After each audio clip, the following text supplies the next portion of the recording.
இதுவரை உங்களை எல்லாம் சந்திக்கிற போது மகிழ்ச்சியோடு சந்தித்தேன். ஆனால் இன்றைக்கு மன வருத்தத்தோடு உங்களை சந்திக்கிற ஒரு நிலைமை ஏற்பட்டுவிட்டது. தேர்தலுக்கு பிறகு அனைத்து இந்திய அண்ணா திராவிட முன்னேற்றக் கழகத்தில் அடுத்தடுத்து நடக்கும் பல நிகழ்வுகள் எனக்கு மனவேதனையை உண்டாக்கியது. நடந்த சம்பவங்கள், நடக்கும் சம்பவங்கள், அதாவது எதுவுமே திருப்தி அளிப்பதாக இல்லை, மாறாக கவலை அளிப்பதாகத்தான் இருக்கிறது.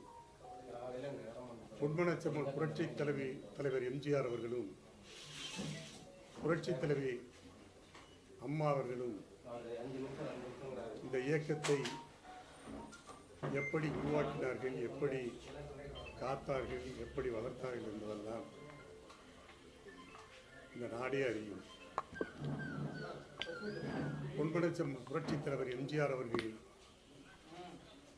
உருவாக்கிய இந்த இயக்கம் புரட்சி தலைவர் அம்மா அவர்களால் காப்பாற்றப்பட்ட இந்த இயக்கம் இன்றைக்கு பலகீனமாகிவிட்டதே என்ற அந்த கவலை என்னை போன்றவர்களுக்கு மட்டுமல்ல, லட்சோப லட்ச தொண்டர்களுக்கும் இருப்பதை நான் உணர்கிறேன்.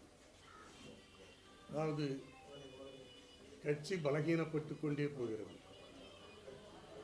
அதை பலப்படுத்த வேண்டும் என்ற எண்ணம் கட்சியிலே இன்றைக்கு இருக்கிற தலைவர்களுக்கு, முக்கிய நிர்வாகிகளுக்கு இருக்க வேண்டும். ஆனால் இந்த இயக்கத்தில் ஒரு பிரச்சனை என்னவென்று சொன்னால், தலைவர்கள் மூத்த நிர்வாகிகள் இடையே இருக்கிற அந்த ஈகோ கட்சியினுடைய வளர்ச்சியை, அதாவது ஸ்பீடு பிரேக்கர் மாதிரி தடுத்து எதுவும் நிச்சயமாக இல்லை. எம்ஜிஆர் காலத்திலிருந்து இருந்த ஒரு மூத்த நிர்வாகி நீங்க. செம்மலை அப்படின்னாவே அதிமுகவில் அனைத்தும் அறிந்தவர்கள் தான். அந்த வகையில இந்த மாதிரி இக்கட்டான நிலைமையில உங்ககிட்ட கலந்தாலோசிச்சாங்களா? இதை பத்தி பேசினாங்களா? அதை பத்தி சொல்லுங்க. என் ஆலோசனை இருக்கிற அளவுக்கு நான் என்ன பெரிய ஆளா? அப்படி நான் நினைக்கிறேன். என்னிடம் யாரும் ஆலோசனை கேட்கவில்லை. அப்படி ஆலோசனை சொல்லுகிற அளவுக்கு நான் ஒரு பெரியவனாக என்னை காட்டிக்கொள்ள விரும்பவில்லை. இந்த இயக்கம் நன்றாக இருக்க வேண்டும். இந்த இயக்கத்திலே பணியாற்றி இருக்கிற மூத்த நிர்வாகிகள் கலந்து பேசி ஆலோசனை செய்து ஒரு நல்ல முடிவை எடுத்து இந்த இயக்கத்தை காப்பாற்ற வேண்டும். அதுதான் என்னுடைய விருப்பம்.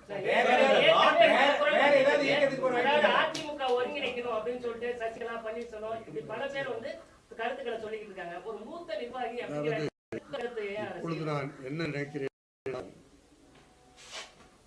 போனது போக எஞ்சியுள்ளதாவது மிஞ்சுமா என்று எண்ணி இருக்கிற நேரத்தில் அதற்கும் பஞ்சம் ஏற்பட்டு விட்டது என்பதுதான் என்னுடைய வேதனை. எனவே இனியாவது இயக்கத்திலிருந்து யாரையும் நீக்குவதோ அல்லது மற்றவர்களை ஒதுக்குவதோ அந்த நடவடிக்கை எடுக்காமல் எல்லோரும் ஒற்றுமையாக இருந்து இந்த இயக்கத்தை, கழகத்தை காப்பாற்ற வேண்டும் என்பதுதான் என்னுடைய விருப்பம். சார், அப்பயே நீங்க ஓபிஎஸ், சசிகலா இவங்களை நீக்கினப்ப அவங்களை சேர்த்துறதுக்கு நீங்க குரல் கொடுக்கல. உள்ளபடியே சொல்லுகிறேன்.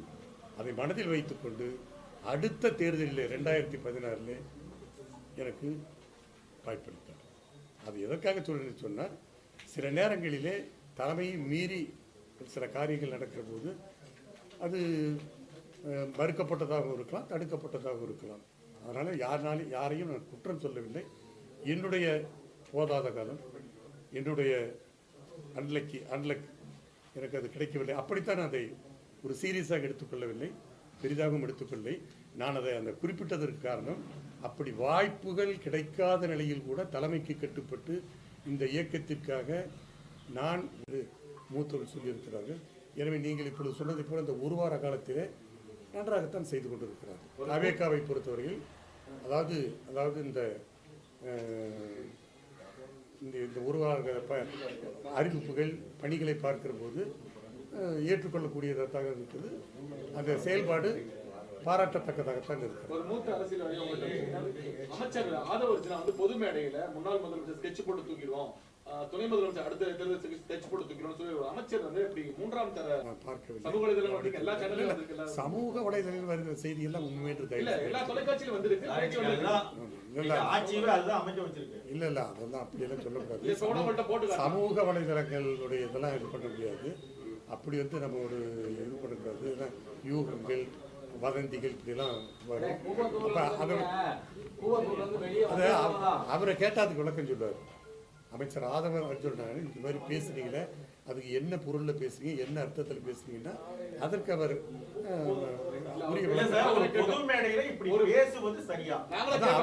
அதாவது இப்ப நான் அது கருத்து சொல்ல முடியாது.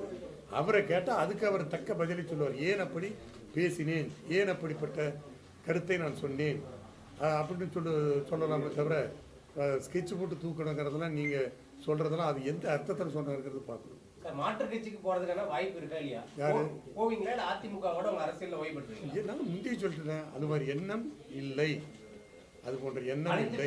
இப்ப தாவை கடந்து உங்களுக்கு அழைப்பு வருது, என்ன பண்ணுவீங்க? அதான் அந்த எண்ணமே எனக்கு இப்போதைக்கு இல்லை. என்ன நிம்மதியா விடுங்க. அமெரிக்கா போயிட்டு ஒரு 2 மாசம் கழிச்சு வரேன்.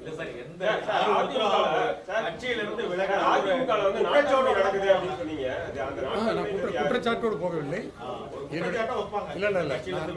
நான் இப்பொழுது கட்சியிலிருந்தும் பொறுப்பிலிருந்தும் விலகுவதற்கு யார் மீதும் குற்றச்சாட்டு சாட்ட மாட்டேன், குறையும் சொல்ல மாட்டேன்.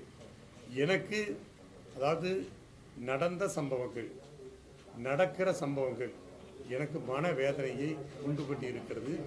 எனவே அந்த மன அமைதிக்காக இப்போது நான் இந்த முடிவை எடுத்திருக்கிறேன். அதிமுக நாட்டாமை நடக்கிறத சொன்னீங்க, அந்த நாட்டாமை யார் சார்? அதையே சொல்லுங்க. அதிமுக நாட்டாமை செய்வதா சொல்றீங்க, அப்படி சொன்னீங்க.